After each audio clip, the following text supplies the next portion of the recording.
하나님께서 인간 사람에게 베푸시는 구원의 모든 그 은혜의 모든 요소들은 철저하게 하나님의 손에서, 하나님의 계획에서, 하나님의 뜻에서 나온 것이지 사람이 보탠 게 없단 말이에요. 바로 우리가 다른 종교와 기독교의 차이는 이거예요. 다른 모든 종교는 인간이 고안하는 거예요. 물론 이제 사단에 의해서 인간이 고안하는 것이지만 기독교는 사람이 고안해낸 게 없어요. 처음부터 끝까지 하나님이 디자인하고 하나님이 설계하고 하나님의 계획에 의해서 이루어지는 거예요. 바로 이게 그렇기 때문에 우리 기독교가 유일한, 이 세상에서 인간을 구원할 유일한 종교가 우리 기독교란 말이에요. 그러니까 이 제사장 예복도 하나님께서 아론을 위한 무슨 옷이요? 거룩한 옷. 그냥 옷이 아니에요. 여러분 제사장 그 복장을 이렇게 사진으로 봤으면 알겠지만은 그 제사장 복장의 의미가 굉장히, 특별히 그 앞에 흉패 그 12보석은 이스라엘의 12지파를 상징하는 것이고, 그다음에 에봇, 견대, 어깨에다 이렇게 걸쳐가지고 쭉, 그다음에 흉패, 그다음에 긴 옷, 속옷, 두건, 이 모든 것들이 다 뭡니까? 다 그리스도의 구속. 특히 제사장, 즉 대제사장은 그 희생과 속죄의 그 일을 담당하는 주관자란 말이에요. 그러니까 쉽게 얘기하면 히브리서에 나오지만 영원하신 대제사장, 우리의 대제사장 누구입니까? 예수님이에요. 예수님. 그러니까 이 대제사장의 이 거룩한 복장은 전부가 다 예수님을 드러내요. 하여튼 하나도 빼놓을 게 없이 전부 다 예수님을 드러내고, 그 다음에 예수님과 우리와 하나님과 언약 관계에 있는 하나님의 백성, 교회, 이 모든 것들이 이 옷에 다 들어간 거예요. 가지고 하나님께서는 모세에게 제사장 옷을 이렇게 만들어라 해가지고 모세는 그것을 그대로 참 하나도 빠짐없이 만들어서 그 제사장 아론과 이제 아론의 아들들, 그다음에 이제 그 아론의 계열을 이어서 이제 제사장이 될 그들이 대대로 그러 옷을 입고 성막, 나중에는 성전에서 그 제사장 역할을 할 때 그 옷을 입고 그 거룩한 의식을 집리하는 거예요. 예. 그다음에 이제 그 성막의 주요 기물과 영적인 의미가 뭐냐면은 이제 32절로 보면은 이제 이 성막에는 중요한 언약궤, 속죄소, 희장, 진설병, 등대와 등대잔, 분향단, 번제단, 관유, 물두멍, 그 외에 또 몇 가지가 있지만 이제 여기서 중요한 핵심적인 것들만 뽑았는데, 언약궤는 하나님의 언약, 거기에는 우리와 하나님 사이에 맺은 언약의 말씀이 그 언약궤 안에, 하나님의 그러니까 말 그대로 그 궤 안에 하나님과 우리 사이에 맺어진 언약을 담겨놓은 상자, 궤짝, 뭐 하여튼 뭐 그런 보관소. 그러니까 언약궤가 사실은 가장 중요하죠. 그러니까 성막이나 나중에 성전도 그렇지만 언약궤가 가장 핵심적인 자리에 딱 거기 이렇게 안치시켜요. 그래서 그 언약궤 자체가 하나님의 임재를 상징하는 가장 중요한 핵심 내용이 그 언약궤예요. 그러니까 우리는 뭐 하나님이라고 해서 어떤 형상을 만들거나 무슨 뭐 하나님을 표현한 어떤 예술적인 장식을 하는 게 아닙니다. 유대교나 기독교나 공통점이 뭐냐면 보이지 않는 하나님에 대한 형상을 만들지 않는 것, 형상을 만들지 않는 거예요. 우리가 어제도 석탄이었지만은 대표적으로 불교는 어때요? 형상을 만들죠. 그냥 다양한 불상이 뭐 수백 개도 넘잖아요. 다양한 그 불상의 형태가. 우리는 그런 걸 보고 전혀 감동하지 않아요. 혐오스러워요. 근데 세상 사람들은 막 무슨 예술품이다, 뭐 감동적이다. 나는 그냥 다 때려 부셨으면 좋겠는데. 뭐 우리나라에도 동양에서 제일 큰 뭐 와불도 있고 옆에서 디비저 자는 이런 거. 뭐 잠을 자? 잠을 왜 엎어져 갖고 왜 잠을 자? 왜 그 물구나무서는 부처는 없는지 모르겠어. 물구나무서는 부처. 이 강의 또 불교인들이 들으면 또 그냥 또 죽인다고 하겠다. 또 이렇게 뭐 관음상 다양해요. 이 부처의 그 어떤 여러 형상을 모형한 말. 우리는 그런 걸 볼 때, 기독교인들은, 정상적인 기독교인은 그런 거 볼 때마다 사실은 어때요? 역겹습니다. 전혀 뭐 그걸 보고 감동을 받는 게 아니라 어떻게 미련하게 사람이 어떻게 그 새긴 돌, 뭐 쇠, 황금, 은 어떻게 거기에다가 그거를 뭐 안치시키고 그 앞에서 무슨 절을 하거나 그걸 부처라고 해가지고 그 앞에서 뭘 한다는 이게 바로 뭐예요? 인간이 어두운 거예요. 미련한 거예요. 미련한 거란 말이에요. 그게 어떻게 지혜로운 겁니까? 미련한 거지. 예? 그러니까 유대교도 그렇지만 기독교도 하여튼 하나님이다 해가지고 어떤 형상, 어떤 예술적인 조각, 표현 양식을 일체 받아들이지 않습니다. 그거는 아주 우리 기독교의 가장 아주 핵심적인 거예요. 핵심적인. 예. 우리는 아주 철저하게 하나님은 말씀으로 그래서 언약계 안에 다른 게 있는 게 아니라 하나님의 말씀이 거기 있잖아요. 계시된 말씀이. 그다음에 희장, 그러니까 속죄소 역시 속죄소 하나님의 임재를 그 속죄소 안에 언약궤가 이렇게 안치되어 있는 거예요. 그래서 속죄소 뒤편에 그 그룹 케루빔, 예. 그 신천지가 그 그룹이라고 해서 참 무식하게 어떻게 이렇게 무식해? 그 그룹을 이런 그룹인 줄 알고 그게 케루빔인데 우리 한글로 그냥 그룹이라고 이렇게 발음을 바꾼 거지. 그게 또 그 그룹을 그 그룹인 줄 알고 뭐 천사가 세 그룹이 있다나 뭐 해가지고 그 망신당하는 그 영상이 나왔죠. 어떻게 그렇게 무식해요? 얘가 참 영적인 그 인간이 가장 중요한 요소가 이 무지예요. 무지하면은 결국 속는 거예요. 케루빔 그룹 그걸 이제 우리말로 그룹이라고 하고 영어로 케루빔이라고 하잖아요. 그게 이제 날개를 활짝 펴가지고 그 뒤에서 언약궤와 속죄소 뒤에서 그냥 하나님의 임재를 빙 둘러서 그렇게 표현한 그게 그 안에 있단 말이에요. 예. 그러니까 우리는 속죄소에 하나님의 임재. 그래서 거기는 제사장도 함부로 들어갈 수 없지만은 다른 사람이 거기 들어갔다는 바로 죽는 거예요. 그래서 무서운 거예요. 무서운 거.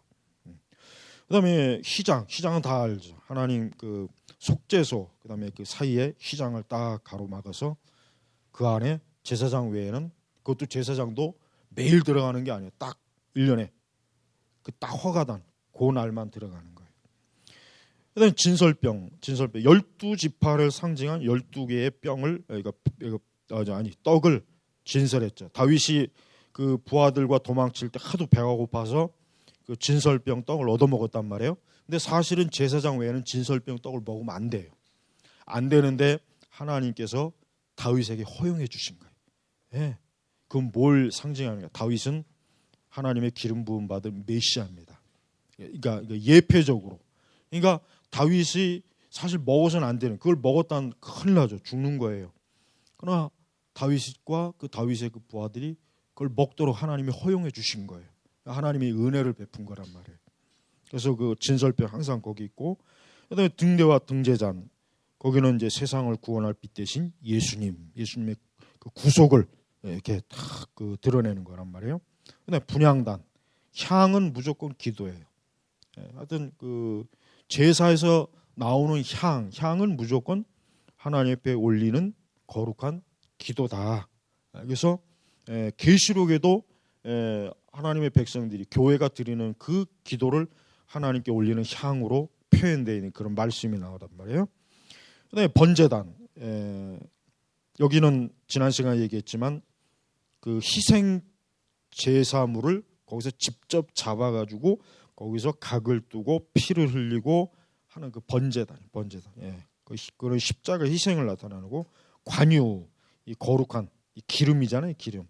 그러니까 하나님께서 우리를 거룩하게 구별시키는 그 기름으로. 구약 시대 그 왕과 선지자를 임명할 때 기름을 붓잖아요. 기름. 그건 뭡니까? 이제는 거룩하게 구별된 하나님의 사람이다라고 하는 것을 표현하기 위해서 기름을 붓는 거예요. 기름. 그 신약에도 예수님 앞에 귀한 향유를 옥합을 깨뜨려서 향유를 부는 여인이 있죠. 그것도 같은 의미예요. 예수 그리스도께서는 우리를 위해서 하나님의 십자가에서 희생되실 희생물이라고 하는 것을 어때요? 그 기름을 부음으로 그 옥합을 깬 그 여인이 예수님을 자기의 속죄주, 자기의 구속주로 믿고 받아들인다는 것을 드러내요. 그래서 예수님이 그 여인을 칭찬했잖아요. 두고두고 이 여인의 그 귀한 일을 온 교회가 두고두고 이 여인을 칭찬할 것이고 이 여인의 한 일을 하나님의 교회에서 하나님의 백성들에게 알릴 것이다. 얼마나 영광스럽습니까? 예. 그다음에 이제 그 물두멍, 물두멍은 이제 그 제사장들이 이렇게 막 그 속죄나 희생 제사를 할 때 피 흘리고 막 이런 것들을 이제 그때 이제 막 깨끗하게 씻고 정결하게 하는 것, 그 물두멍입니다. 이게 그러니까 요렇게 이제 성막의 요 중요한 개념을 알고 있어야 돼요. 요거는 필수적으로 알고 있어야 돼. 그래야 우리 그리스도인들이 구약에서 이 제사, 이제 레위기로 들어가면은 이런 것들이 어떻게 이제 작용하는가 이제 자세하게 나오지 않습니까? 이제 이런 이거 아주 기본적이에요. 그러니까 요거를 딱 암기를 해둬야 돼. 요거는 요거다. 그래서 구약 성경 읽을 때 이게 무슨 의미구나 하고 이해할 수 있는. 근데 모르면은 언약궤가 뭐고 속죄소가 뭐고 희생이 뭐고 이 단어 자체도 이 머리 안 들어오고 이해가 안 되면은 성경을 읽을 때 어때요? 이해가 안 되는 거예요. 그래서 우리가 이 성경 공부할 때 이렇게 잘 알게 되면 좋습니다. 그들은 이제 가장 중요한 것은 이제 우리가 43절에 보면은 42절부터 보면은 여호와께서 모세에게 명령하신 모든 지시에 따라 이스라엘 자손이 그대로 모든 일을 완수하였다. 그렇습니다. 모세나 또 이스라엘 자손은 하나님께서 하라고 하신 그 성막을 그 일을 완벽하게 수행했어요. 즉 하나도 빼놓지 않고. 이게 바로 하나님의 백성들의 모습이에요. 그러니까 우리 그리스도인들도 항상 하나님께서 주신 모든 우리의 사명, 그리스도인의 사명을 완수해야 돼요. 완수. 은혜로 대충 넘어가려고 하지 말고 하나님께서 나를 부르시고 나를 거룩하게 성별하시고 나를 하나님의 사람으로 세우셨으니까 내가 그 일을 끝까지 완수하는 거예요. 완수. 모든 성도들이 가지고 있어야 될 중요한 사명이에요. 그러고 나니까 모세가 그 모든 일을 살펴보았는데, 그러니까 모세가 모든 게 하나님이 지시하신 대로 다 되었는지 안 되었는지 아주 철저하게 살펴보니까 보아라, 그들이 여호와께서 명령하신 대로 하였으므로 모세가 그들을 축복하였다. 하나님의 일을 잘 감당하는 사람은 축복을 받습니다. 이건 틀림없는 사실이에요. 그러니까 하나님께서 주신 사명을 잘 감당하는 사람이 축복을 받아요. 우리 그리스도인들은 자기가 하나님을 섬기는 것을 그것으로 끝난다고 생각하면 안 돼요. 항상 그 일로 인해서 하나님께서 복을 주신다는 걸 갖고 있어야 돼요. 이런 복의 개념은 건전한 거란 말이에요. 이건 바른 거예요. 이런 게 없으면 안 돼요. 우리는 모든 게 하나님의 은혜로 물론 되지만 우리가 감당해야 될, 하나님께서 내게 명령하시고 내게 요구하시고 내가 해야 될 의무를 잘 감당했을 때 하나님은 축복하십니다. 분명히 축복하셔요. 그러니까 성도들은 항상 하나님께서 주신 그 일을 잘 감당했을 때 하나님께서 주실 축복을 기대하고 그 바라는 건 그건 괜찮은 거예요. 잘하는 거예요. 그거는 분명히 있어야 되는 거예요. 그게 없는 게 그게 건전한 신앙이 아니에요. 그게 있어야 되는 거예요. 그러니까 하나님은 항상 자기의 백성들을 사랑하십니다. 하나님은 자기의 자녀들을 축복하시기를 굉장히 하나님께서 얼마나 그걸 즐거워하시고 기뻐하시는 분인지 몰라요. 우리가 항상 하나님으로부터 이런 축복을, 이런 올바른 영적인 축복을 받는 걸 우리가 항상 귀하게 여겨야 됩니다. 자, 우리가 여기서 이제 적용할 게 뭐겠습니까? 그리스도인들은 자, 우리가 구약에서 성막이나 성전이나 결국은 신약에서 결국은 예수님의 십자가의 사역을 통해서 이제 구약의 그런 의식은 다 지나갔어요. 이제 그건 그림자예요. 그러니까 더 이상 신약 시대에 무슨 성막을 짓고 성전을 짓고 제사장을 세우고 레위 지파를 세울 일이 없죠. 없어요. 근데 마지막 때 가면은 어떤 이상한 적그리스도의 부류들이 그런 짓을 하다가 멸망을 당해요. 멸망. 그러니까 올바른 신약 교회는 구약의 그림자들을 끄집어내다가 그거를 오늘날 우리가 예수님께서 열어놓으신 그 휘장에 거기에다가 또 구약의 그 의식의 그림자를 거기다 또 장애물로 두질 않는 거예요. 우리가 이 하나님의 교회, 이 안상홍, 이 부류가 왜 지독한 이단이냐면 그들은 이미 예수님이 성취하시고 완성하신 그 그림자를 지금 다시 또 끄집어내다가 그게 하나님의 믿는 도다라고 거짓말을 하는 거예요. 그러니까 거기는 굉장히 문제가 큽니다. 신천지 못지않게 이 안상홍 집단도 아주 문제가 커요. 세력도 2배나 더 강하고 아주 문제예요. 그래서 여러분, 우리는 우리 자신의 성전을 거룩하고 존귀하게 해야 돼요. 여러분 한번 보십시오. 이 성막이나 성전을 향한 이들의 그 정성, 이들의 헌신을 보여요.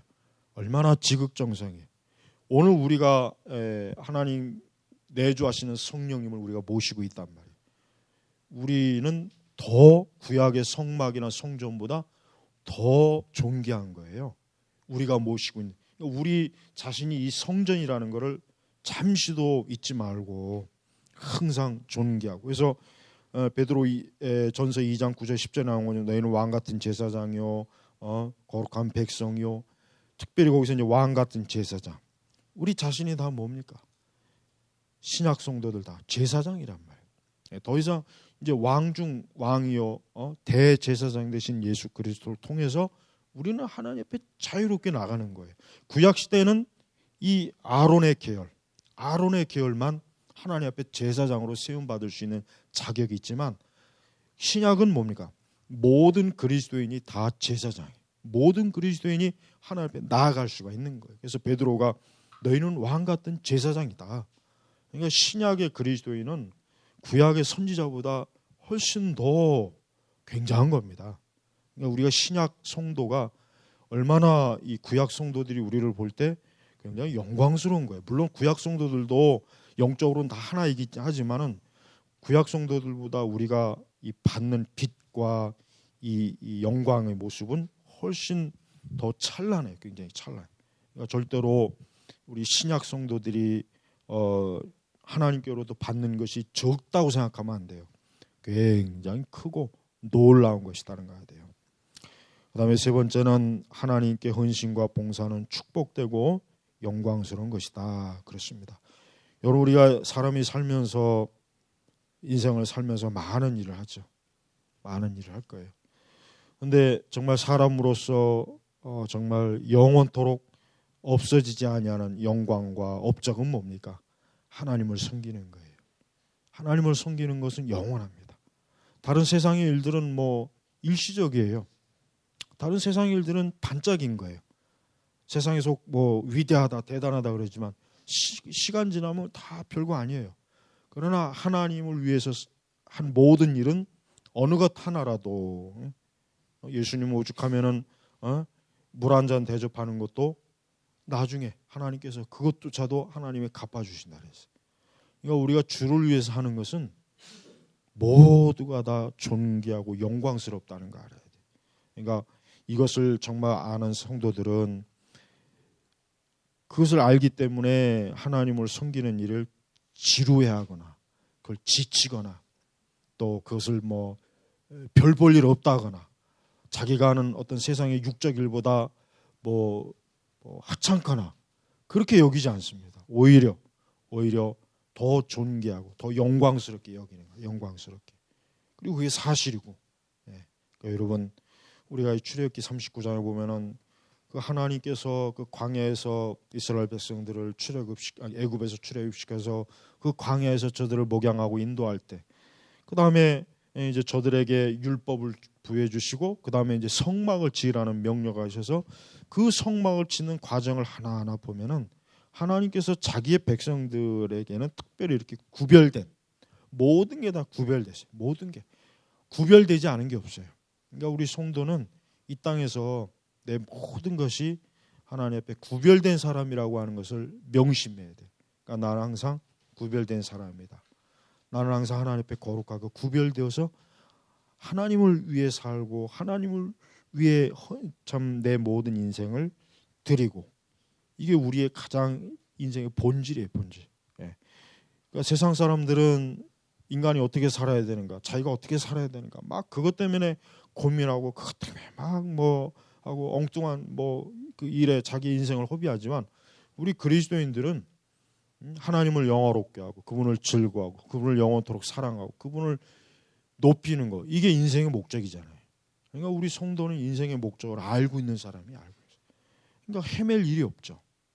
그러니까 여러분 앞으로도 더욱 하나님을 섬기고 이렇게 신앙을 생활하는 거를 특권, 영광으로 알아야 돼. 영광. 이거를 하찮게 여기지 마세요. 이거를 하찮게 여기면 이 다음에 주님 앞에 갔을 때는 엄청나게 후회할 거예요. 내가 하늘의 영광을 보니까 이 땅의 것이 얼마나 보잘것없었는지, 내가 왜 이 땅에 있을 때 내가 주님을 더 영광스럽게 섬기지 못했을까? 분명히 엄청나게 많은 후회를 할 거예요. 틀림없습니다. 우리가 그때 가서 주님 앞에 섰을 때 그런 마음 갖지 않고, 물론 누구나 다 그런 마음을 가졌겠지만은 하여튼 최선을 다해서 주님을 섬기는 일에 우리가 이스라엘 백성들처럼 하나님 앞에 온전하게 완수하기를 바랍니다.